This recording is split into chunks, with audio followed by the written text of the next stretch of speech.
ربیع الاول کے بارے میں لوگ اکثر ایک سوال پوچھتے ہیں کہ عید میلاد النبی منانا، اس میں جشن کرنا، نبی صلی اللہ علیہ وسلم کی آمد پہ خوشی منانا، یہ اسلام میں کیسا ہے؟ ہم رسول اللہ صلی اللہ علیہ وسلم کی سیرت دیکھتے ہیں. پہلی بات تو یہ کہ 12 ربیع الاول نبی کا یوم ولادت ہے، اس پر کوئی صحیح روایت موجود نہیں ہے. اگر ہے تو بھائی کوئی دکھا دے، بھائی یہ روایت ہے، اس کے یہ راوی ہیں، سارے ثقہ راوی ہیں. ایسی کوئی روایت موجود نہیں ہے، اور اس کی وجہ یہی ہے کہ اللہ تعالیٰ نے اپنے نبی کی ولادت کے دن کو امت سے چھپا لیا ہے تاکہ اس میں خرافات نہ، کیونکہ پچھلی امتوں نے کیا نا اپنے انبیاء کی ولادتوں کے دن کے ساتھ. لیکن اگر فرض کر لیں، لوگ بحث کرتے نہیں جی فلاں نے لکھا ہے تو فلاں نے لکھا ہے، چلو مان لیا کہ 12 ربیع الاول نبی کا یوم ولادت ہے، تو ہمیں رسول اللہ صلی اللہ علیہ وسلم کی سیرت میں یوم ولادت پہ کیا کرنا ملتا ہے؟ احادیث صحیحہ سے صحیح حدیث ہے کہ نبی صلی اللہ علیہ وسلم پیر کے دن کا روزہ رکھتے تھے. صحابہ نے پوچھا کیوں؟ آپ نے فرمایا یہ میرا یوم ولادت، پیر کو آپ پیدا ہوئے. اب دیکھو، پیر کو نبی نے روزہ رکھ کے یہ بتا دیا کہ اس میں عید کا تصور نہیں ہے، کیونکہ عید اور روزہ جمع، بولنا پڑے گا آپ لوگوں کو، جمع نہیں ہو سکتے. اب اس کو سیلیبریٹ نہیں کیا جا سکتا. جس دن روزہ ہو جائے گا نا، اب وہ سیلیبریٹ کرنا اس کو ممکن ہے ہی نہیں، اس میں جشن کا تصور ہی ختم ہو گیا. جو ہماری عیدیں ہیں ان میں روزہ رکھنا جائز ہے؟ عید الفطر کو کوئی روزہ رکھے؟ بولو بھائی.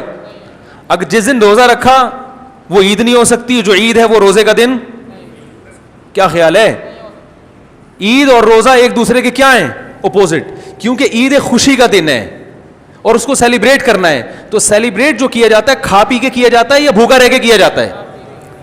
دیکھو، آپ کے بچے کا امتحان میں پاس ہو گیا اچھے نمبروں سے، بہت خوش ہیں آپ نے تمام رشتہ داروں کو فون کیا، بھائی میرا بچہ 100 نمبروں سے پاس ہوا ہے، میں بہت خوش ہوں اور میں اب جشن مناؤں گا، ایک سیلیبریٹ کروں گا اس کو. بھائی کیسے کریں گے؟ بھائی آپ تمام لوگوں سے گزارش ہے کہ صبح کا ناشتہ بھی چھوڑ دیں اور کل دوپہر کا کھانا بھی چھوڑ دیں. ہاں بھائی، یہ کیا ہو گیا بھائی؟ یہ خوشی ہے یا کوئی غم ہے بھائی؟ روزہ کوئی غم کی علامت نہیں ہے، لیکن خوشی بھی نہیں ہے. خوشی کا مطلب خوشی کو سیلیبریٹ کرنا نہیں ہے، منانا. خوش ہونا ایک الگ چیز ہے، خوشی منانا. بھائی خوش ہونے پر تو ہم بھی کوئی پابندی نہیں لگا رہے کہ آپ 12 ربیع الاول کو خوش ہو جائیں. مسئلہ ہے خوشی منانا. منانے کا صرف عید کو خوش ہونے پر کبھی بھی نہیں منائی جائے گی، صرف عید کے دن یا کوئی خوش یعنی یہ کوئی کھانا کھلا کے. تو آپ کے بچہ 100 نمبروں سے پاس ہوا، آپ نے کہا کہ ہم خوشی منائیں گے. بھائی کیسے منائیں گے؟ آپ بھی کھانا چھوڑ دیں اور ہم بھی کھانا لے. بھائی وہ کہیں گے بھائی پہلے ہم اس طرح تو ہوگا کہ آج ہم زیادہ کھائیں گے، اس طرح تو منائی جاتی ہے.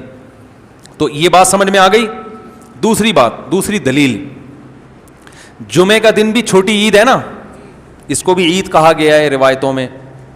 اسی وجہ، اور عید کے بہت سارے احکام جمعے کے دن بھی لاگو ہوتے ہیں. غسل کر کے نہا دھو کے مسجد میں اجتماع ہوتا ہے، عید کے دن بھی غسل کر کے نہا دھو کے اجتماع ہوتا ہے. نبی جمعے کے دن بھی اچھے کپڑے پہنتے تھے، ہم عید کے دن بھی بولتے کیوں نہیں اچھے کپڑے پہنتے ہیں. جمعے کے دن بھی خوشبو لگا کے نہا دھو کے، عید کے دن بھی ایسے ہی.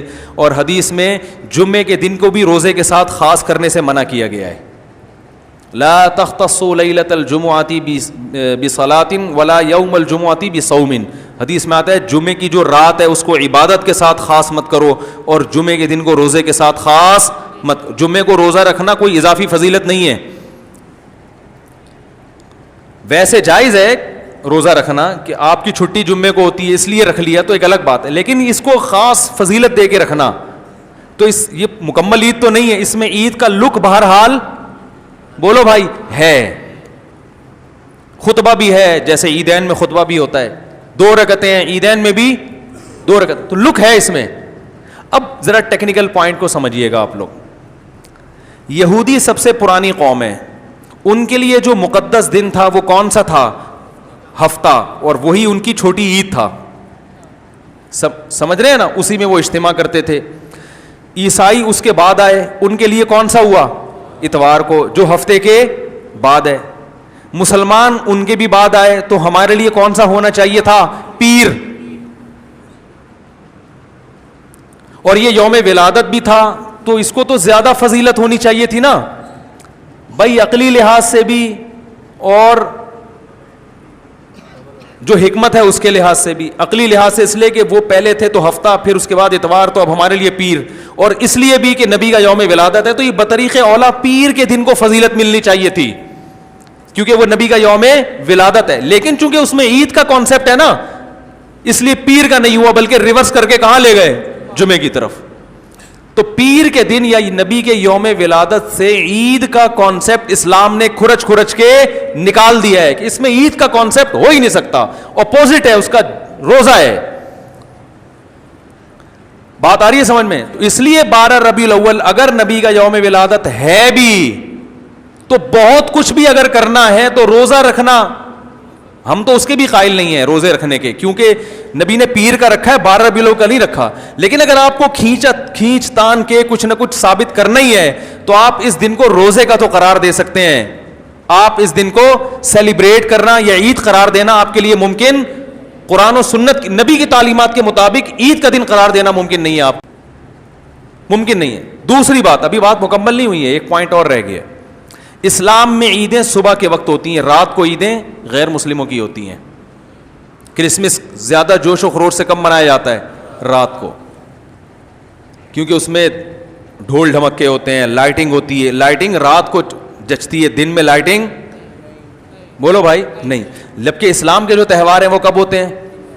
صبح کے وقت. صبح آپ اشراق کے وقت آؤ گے, نماز پڑھو گے, سوئیاں کھاؤ گے, گلے ملو گے, پتلی گلی سے نکل لو.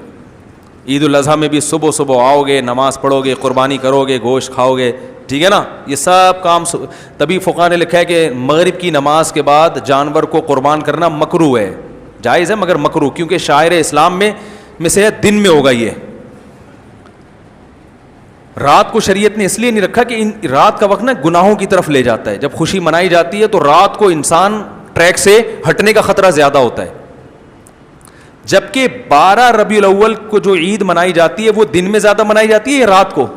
ساری لائٹنگ رات کو ہوتی ہے, سارے جو نعت اور میوزک کے ساتھ وہ سب کب ہو رہا ہے؟ رات کو. یہ خود اسلام کے مزاج کے خلاف ہے. تو پتہ ہی چلتا ہے بھائی, بہت معذرت کے ساتھ, کسی پہ طنز مقصد نہیں ہے. دیکھو اللہ اس کے رسول صلی اللہ علیہ وسلم کو فالو کرنا یہ عشق نبی ہے اصل.